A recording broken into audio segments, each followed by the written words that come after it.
আসসালামু আলাইকুম বন্ধুরা, আশা করি সকলে ভালো আছেন। আজকে যখন আমি বাসাতে বের হলাম, তো আমাদের যে রাস্তার মোড় এখানে দেখলাম অনেক মানুষ জড়ো হয়ে আছে।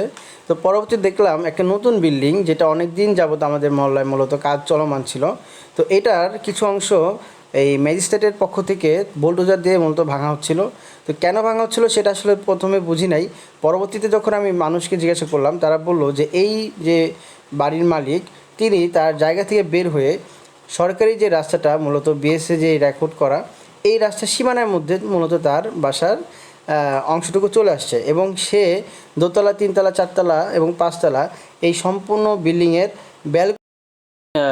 ব্যালকনিটা চলে আসছিলো। এবং সে সাথে সে নিচে একটা দোকান করছিল। এই দোকানে যে সিঁড়িটা দিছিল, এই সিঁড়িটাও মূলত রাস্তায় চলে আসছে, যার কারণে পরবর্তীতে এই দোকানের কিছু অংশ ভাঙা হয় এবং উপরের যে ব্যালকনির যে পজিশনগুলো করা হয়েছিল সেটাও মূলত ভাঙা হয়েছে। তো শুধু এই বিল্ডিং না, আমাদের মহলে আরও একটি বিল্ডিং এরকম কাজ চলমান ছিল, তো সেটাও মূলত ভাঙা হয়।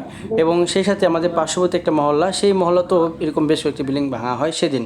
তো এই যে বিল্ডিংটা দেখেছেন, এটা মূলত আগে ভাঙছে, এটাও সেম কাজ করছে। সে তার সীমানা রাস্তায়, অর্থাৎ সে মানে রাস্তার সাথে তার বিল্ডিং, কিন্তু সেখানে জায়গা ছাড়লেও তার উপরের অংশটুকু রাস্তায় নিয়ে আসছে বিধায় এটাও সে ভেঙে দেয়।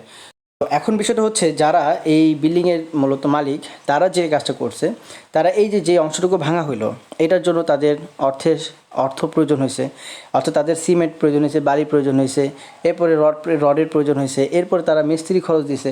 এত কিছু খরচ করার পর যারা যখন এই কাজটা করলো, হয়তো তাদের লাভের জন্যই করছে, কিন্তু তাদের এটা বোঝা উচিত ছিল যে সরকারি জায়গাতে কখনো চাইলেই আপনি কিছু করতে পারবেন না। এখানে জোর জবরদস্তি চলে না, কোনো ক্ষমতা চলে না। সরকারি জায়গা চাইলেই আপনি কিছুদিন হয়তো ভোগ করতে পারবেন, কারণ কখনও আপনি চাইলে এটা মালিকানা হতে পারবেন না।